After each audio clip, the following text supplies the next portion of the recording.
Mesdames et messieurs, bonsoir. Merci de vous joindre à nous pour un numéro de l'échiquier international en direct de HAL24 News. Le Vatican a annoncé hier, mercredi, que le pape Léon XIV se rendrait en avril à Alger, une première étape dans sa tournée africaine qui le mènera aussi au Cameroun, en Angola et bien sûr en Guinée équatoriale. Cette visite annoncée également par Alger et saluée par ses hautes instances revêt une importance particulière pour les deux parties. Prévue du 13 au 23 avril, la tournée intervient dans un contexte particulier de tensions dans le monde. Le pape Léon XIV avait confié dans ce sens vouloir entreprendre cette visite notamment pour poursuivre le dialogue et tisser des liens entre les mondes chrétiens et musulmans, devenue une nécessité dans ce monde en proie au feu de la haine. Retour sur cette visite et sa portée dans le dialogue des civilisations et l'établissement des passerelles entre civilisations tout de suite.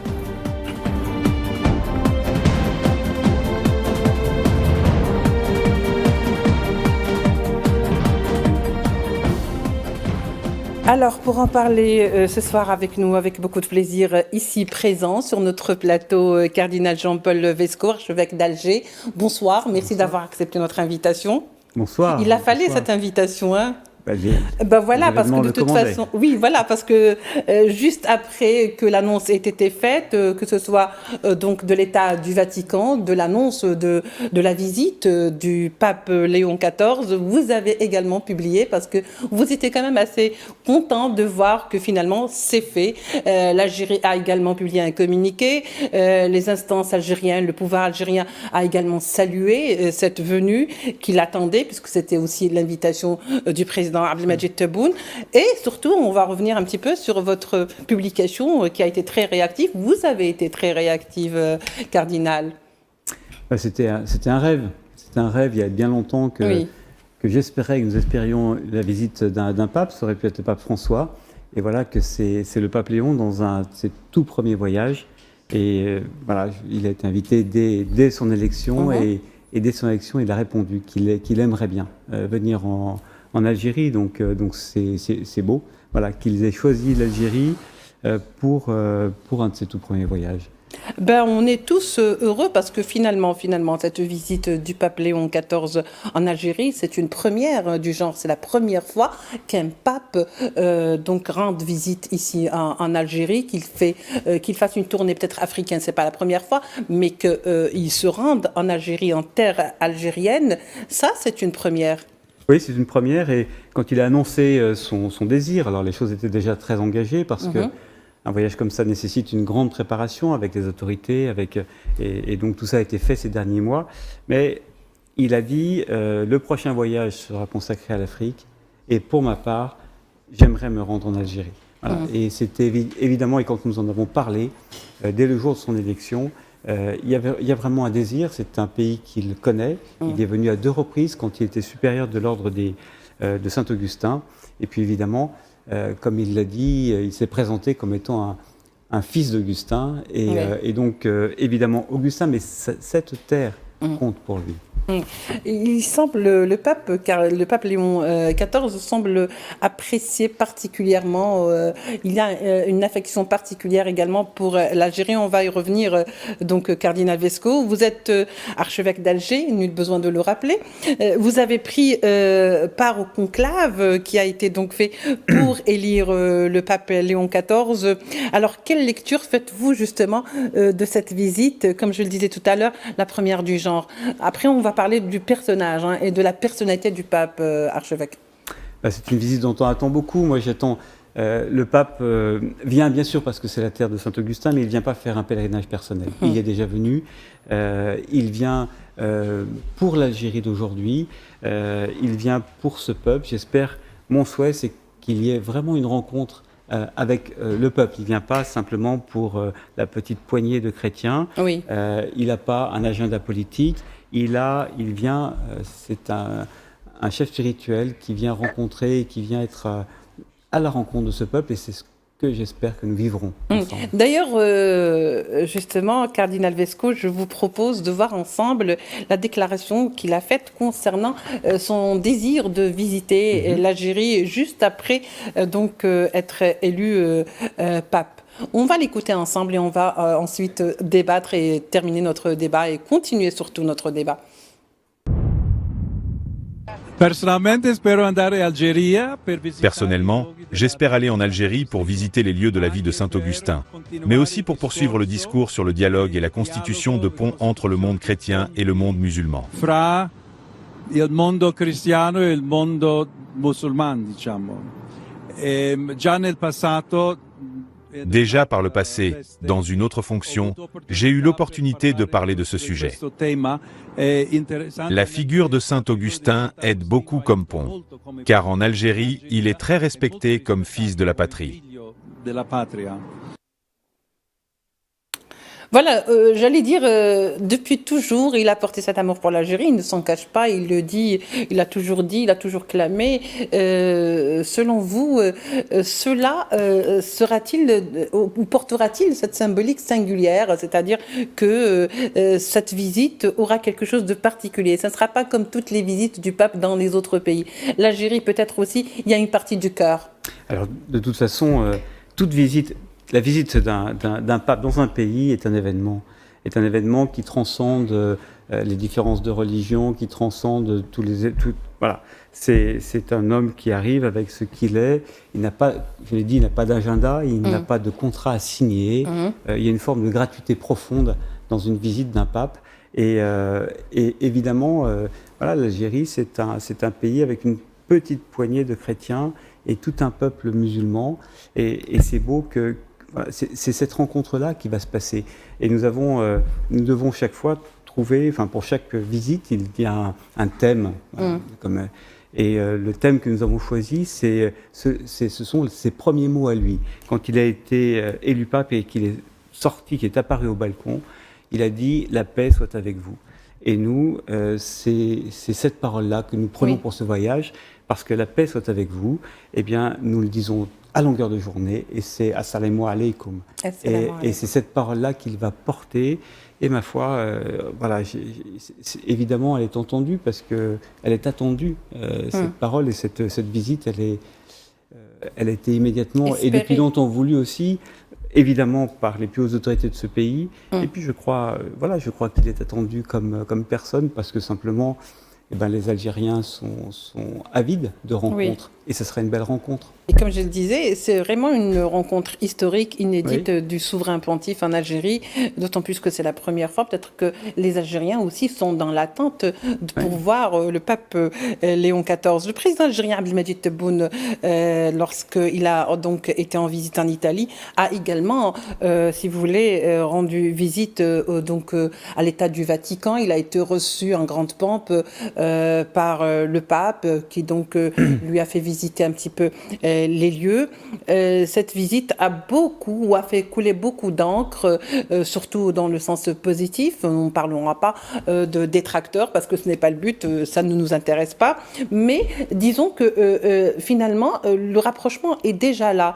Et donc c'est à partir de là qu'aujourd'hui, cette visite tant attendue, que tout le monde attend aujourd'hui, qu'elle se fasse en terre africaine, et que dans cette terre africaine, la première étape soit l'Algérie.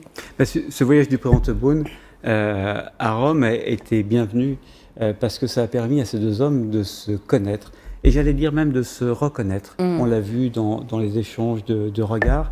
Et donc évidemment, c'est des personnes qui se connaissent, qui se rencontrent à nouveau, et c'est toujours mieux de rencontrer quelqu'un pour la seconde fois, surtout quand évidemment la rencontre s'est bien passée, parce que c'était naturel qu'entre ces deux hommes, le courant passe.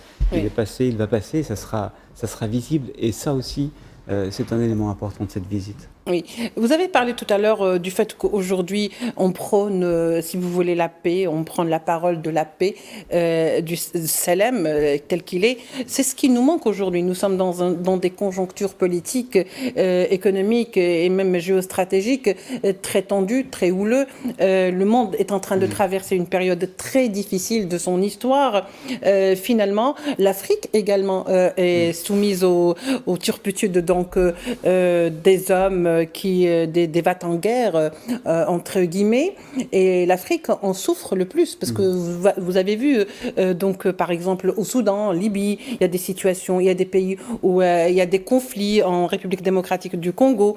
Voilà, donc peut-être qu'aujourd'hui, cette visite en terre africaine, ou cette tournée dans un sens plus large en terre africaine, est aussi un message de paix pour ceux qui voudraient bien l'entendre. Oui, c'est un message de paix, évidemment. Oui, notre monde en ce moment est livré aux mains de personnes dont l'ego est énorme. Et c'est moi d'abord, moi le plus fort, c'est la loi du plus fort. Et tout d'un coup, effectivement, un homme tel que le pape, comme le disait Staline, le Vatican, combien de divisions, non rien, des mains vides, mais qui vient effectivement à la rencontre avec simplement, comme seule arme, son sourire. Et c'est son sourire qui va marquer parce qu'il est marquant.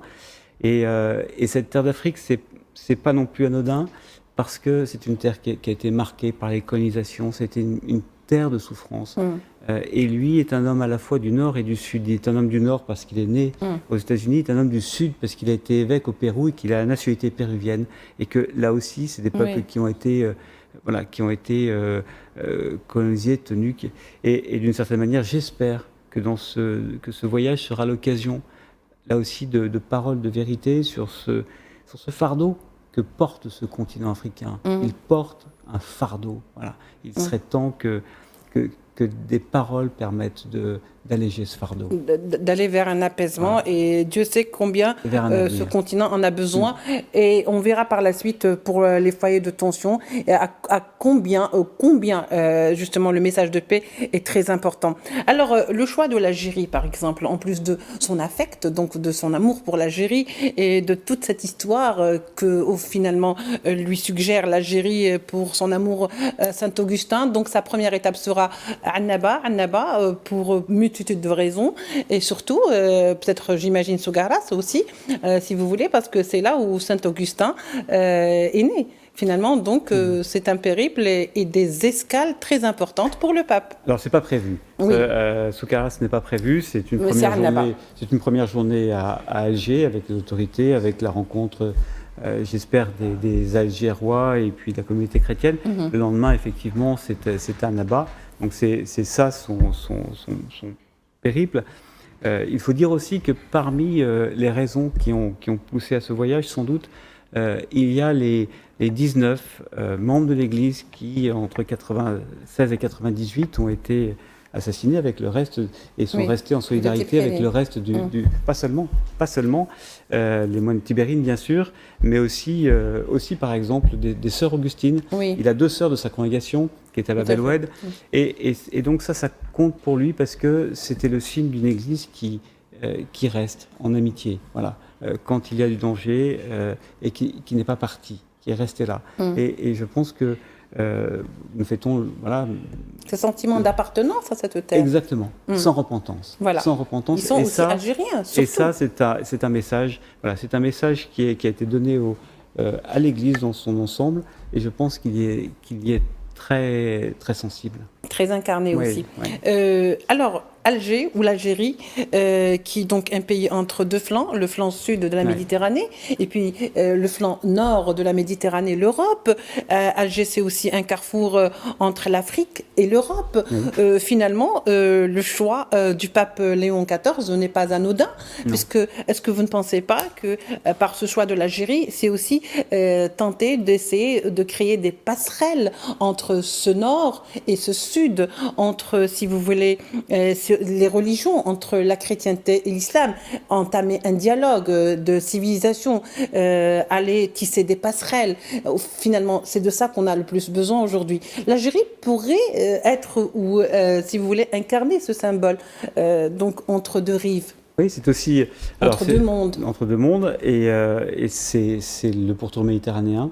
Le pape François était très attaché à la Méditerranée, et là aussi ses premiers voyages ça a été la Turquie, mais c'était le Liban, et puis c'est l'Algérie. Et ce pourtour méditerranéen, il est important parce qu'il est à la fois le lieu d'une culture ancestrale, et puis une espèce de frontière, et voilà, où des personnes meurent au milieu de cette mer qui n'est pas faite pour être une frontière.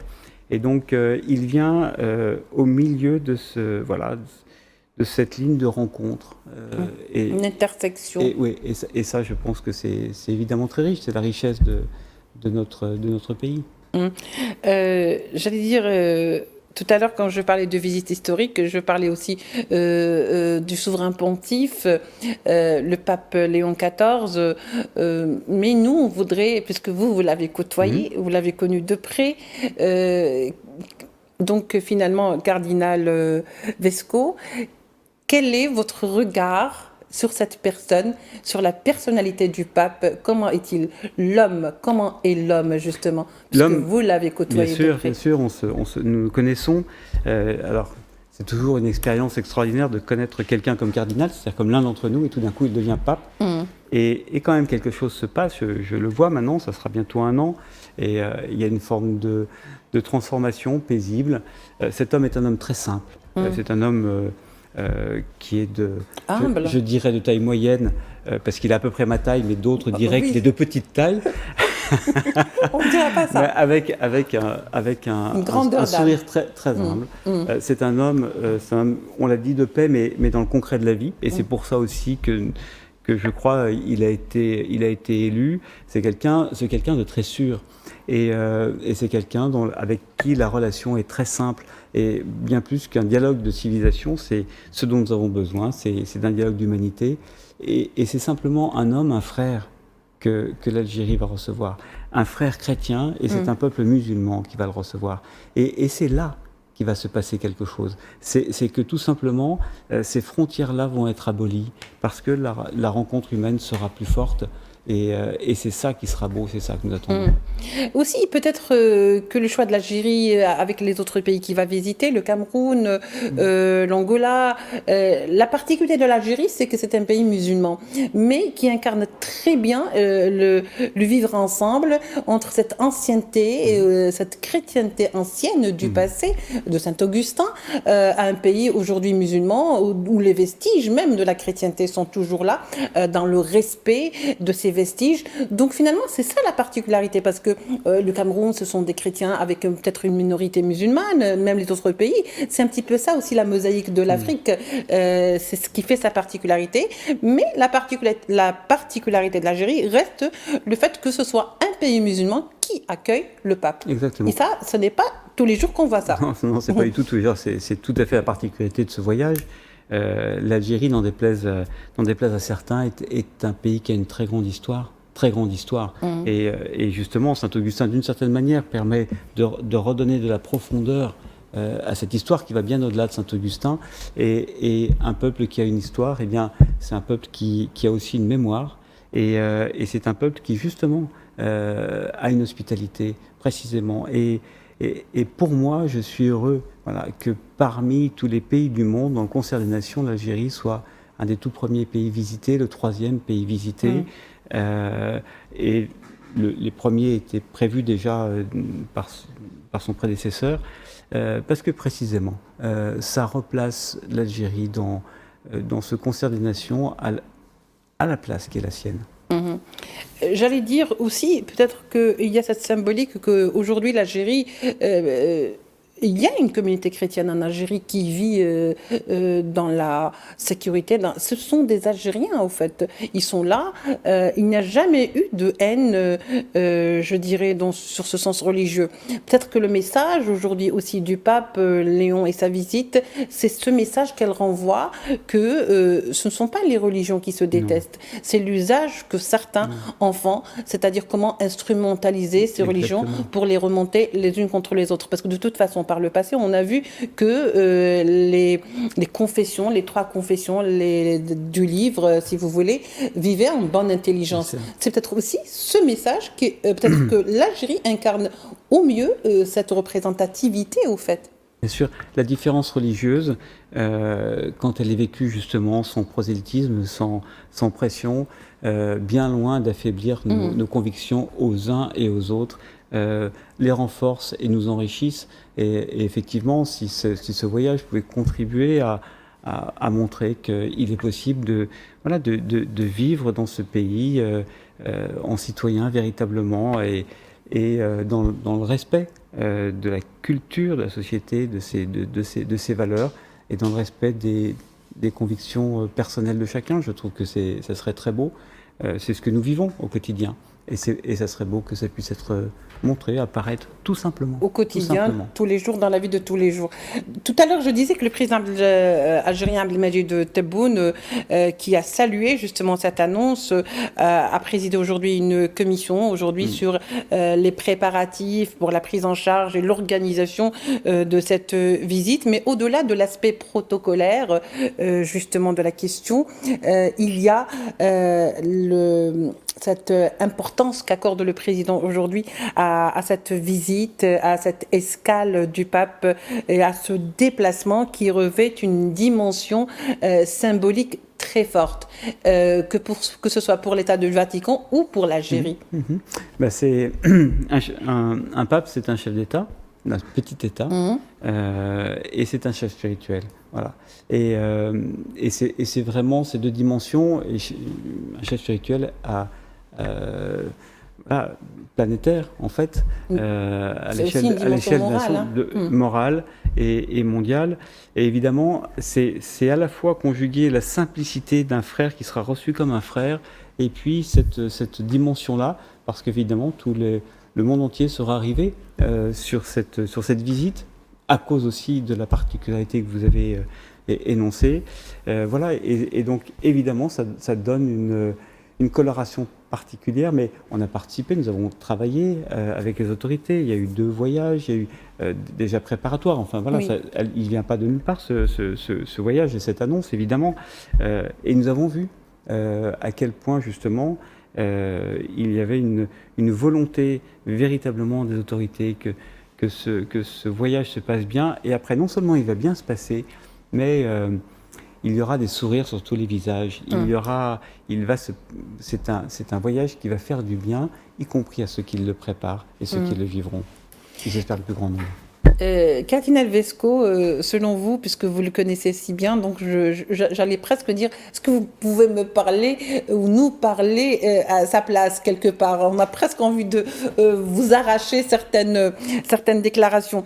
Quel regard porte le pape aujourd'hui, Léon XIV, à l'Algérie? Quel regard à cette ancienne chrétienté qui cohabite vraiment en harmonie avec l'islam aujourd'hui? C'est lui qui nous le dira. Oui, voilà. C'est lui qui nous le dira. Voilà. Je voulais vous le faire dire quelque part. Le pape Léon, moi j'ai connu le cardinal Prévost, j'ai rencontré le pape Léon 2 fois depuis son élection, mais j'ai connu le cardinal Prévost, et on n'est pas tout à fait le même, et je pense qu'il se découvre lui-même comme pape. Oui. Et on le voit au fil des déplacements prendre aussi sa dimension, son ampleur, c'est le tout début, et donc je suis moi aussi impatient de savoir ce qu'il dira et comment il le dira. Nous sommes tous impatients, je vous assure, oui. Mais vous le connaissez certainement bien, donc vous savez à peu près là où vont ses pensées. On sait que c'est un homme, qui a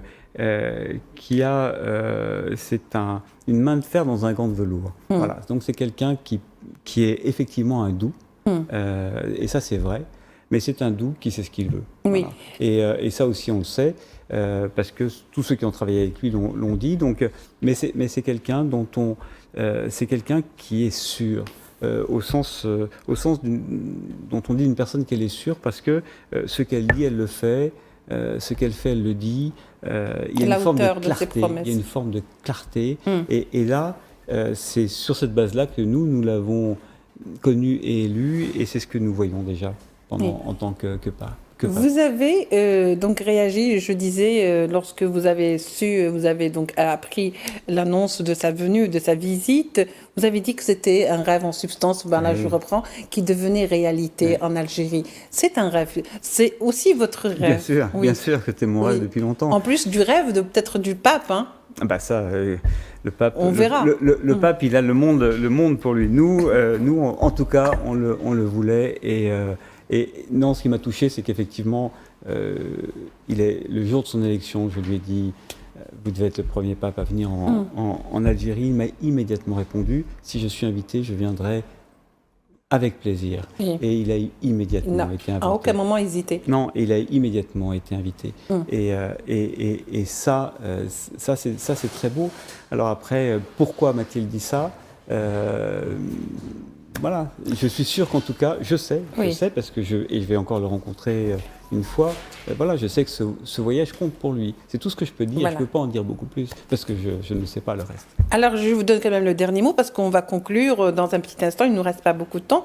C'est aussi un rêve pour vous, je disais. Votre sentiment, vous, vos attentes, comment vous voyez la chose?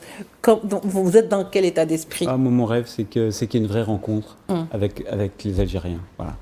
Il ne vient pas pour les chrétiens seulement. Oui, tout à fait. Et donc pour moi, tout l'enjeu est là. J'espère je sais qu'il est attendu. Je rêve d'une parole, je rêve d'un échange, je rêve de cette rencontre parce que je sais que le pape et les Algériens sont faits pour s'entendre, se comprendre et puis je rêve de cette gratuité et de cette fraternité. Pour moi, le dernier mot, le mot de la fin, c'est le mot fraternité. Oui, que de l'amour. Merci beaucoup de nous avoir suivis. En tous les cas, je vous remercie, Cardinal Jean-Paul Vesco, archevêque d'Alger, je le rappelle et je ne le rappellerai jamais assez. Merci d'avoir été avec nous. On attendra peut-être avec vous et on espérera avec vous d'ici là. Merci beaucoup. On se retrouvera demain pour un nouveau numéro de l'Échiquier International. Au revoir.